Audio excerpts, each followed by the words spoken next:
Early on the morning of September 25th last year, Georgetown Mayor Jack Scoville was awakened by a phone call from the city fire chief.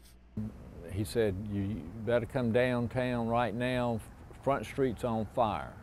Within a few hours, 8 businesses had been lost, 130 people were unemployed, and at least a dozen had lost their homes. Jeanette Ard fit 2 of those categories. She owned Colonial Florist and lived above the shop. But you start thinking, this is where I live, this is where I work, this is an asset that I have, and it's all gone. Today, a cross marks the spot where her building stood. She's moved her shop 2 blocks down on Front Street, and she's now critical of city leaders for holding up what she says needs to be done to get the rebuilding started. It takes leadership to get through something like this, and I would just say a lack of leadership.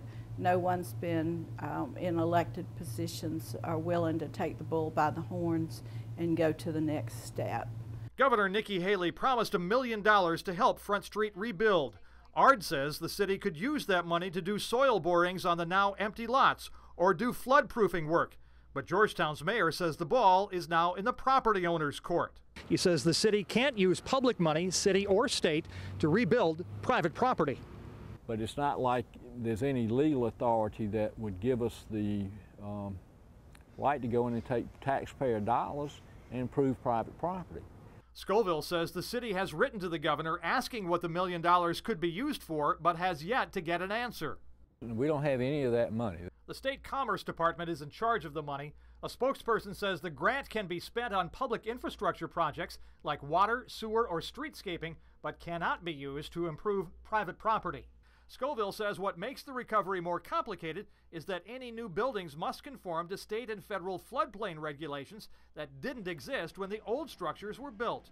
Still, Scoville says he's proud of how the community has responded to the fire. Former Chamber of Commerce President Brian Tucker says Georgetown businesses collected $210,000 in donations to help about 80 business owners, residents, and employees. Every bit of that money went to one of those 3 groups of people, and we divided that out amongst them as we were able to identify needs. Tucker says they were still getting checks from all over the country several months after the fire. He says all the money has now been given out. And watching folks respond to those in need has been very inspirational for me.